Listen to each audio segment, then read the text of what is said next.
What's up fellow League players? In this video we are going to have a quick deep view at the Preseason 2020 with the rise of the elements, which brings massive changes to the Summoner's Rift, with the main element that hugely affecting the jungle terrain near the dragon. We will examine the brand new dragon soul buffs, the new outplay brushes called alcoves in the side lanes, and much more. Welcome to this video, I'm Cass and I make a lot of League videos like this one, so feel free to subscribe if you haven't already, and let's get straight into it. Before we begin, let me tell you this, make sure you get in League every day from 17 to 27 of October for promising anniversary rewards. So the new Preseason patch 9.23 brings up a huge map update which is mostly affected by the certain dragon element. There are 4 dragon elements that stay the same, but the third drake transforms the rift before it spawns, and after that, its element will be the only one to spawn for the remainder of the game. The infernal drake sunders the rift, creating a new pathways through buffs, camps, and burning away their brass. Also, the dragon's pit front walls are broken. This new path makes opportunities for new outplays and interesting jungle fights. The Ocean Drake brings new life to the rift, causing existing brasses to expand, new brasses to grow around the dragon pit, and the environment to flood with pools of water. The Cloud Drake's power spawns air currents flowing through the jungle and dragon's pit, speeding up champions in the vicinity, perfect for dodging skillshot, hunting enemies, and move quickly around the jungle. Lastly, the Mountain Drake triggers a seismic shift through the rift. Blast of rock erupt from the earth, making for some scary new chokes, points and ambush locations, most notably across the mouth of the dragon's pit itself. Next, for the dragon buffs, we got some interesting adjustments. The most noticeable dragon change is that the infernal buff now only might give you the AD and AP buff. Cloudbringer's Drake now gives ultimate CD reduction, and Mountainous Drake now gives armor and magic resistance.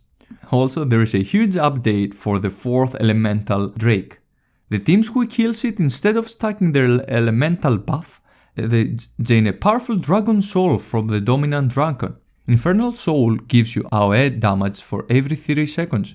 Ocean Soul gives health and mana regenerations every 3 seconds of dealing damage.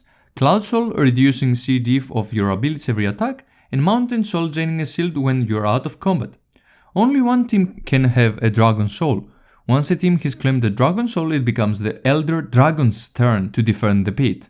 Elder buff does not favor the team with more dragons. Elder Dragon still grants a powerful short-term combat buff which burns the player's hit like before, but now enemies affected by the Elder Burn have a small marker on the health bar indicating the execution threshold, and after it, this happens. Players can avoid the execution with usual use of save abilities or spells like Zonance or Kindred Ult. Even if this is all for the Elements update, there is a huge lane update for top and bot.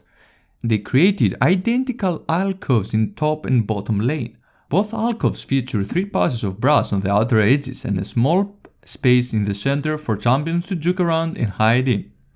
Lastly, there are 2 permanent brasses opposite the barons and the dragon's pits. Now for the gameplay update. In the jungle, they nerfed the crags and buffed Groms, making the red and blue side equal, and they also added buff times in the map. For top and mid, they increased solo minion XP gain and decreased jungle and shared minion XP, so top and mid can carry the games better.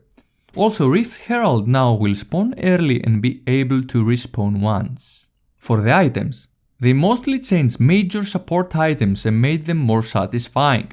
They removed the Ancient Coin, and now there are 4 starting support items that auto-update with 3 tiers. Tier 1, starting stats and gold.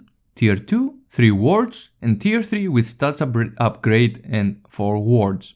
Also, like for the supports, they added a penalty for not letting supports last hit the minions with Targon's passive. Also, for the lethality items, to give more options to AD players, they adjusted the other items except Duskblade and Ghostblade. Lastly, they are removing the Spear of Sojin, and there are little rune adjustments. So, this is all for this patch. There will also be a new champion, Senna, which has to be covered in another video. Thanks for watching, be sure to leave a like if you liked the video, and see you next time.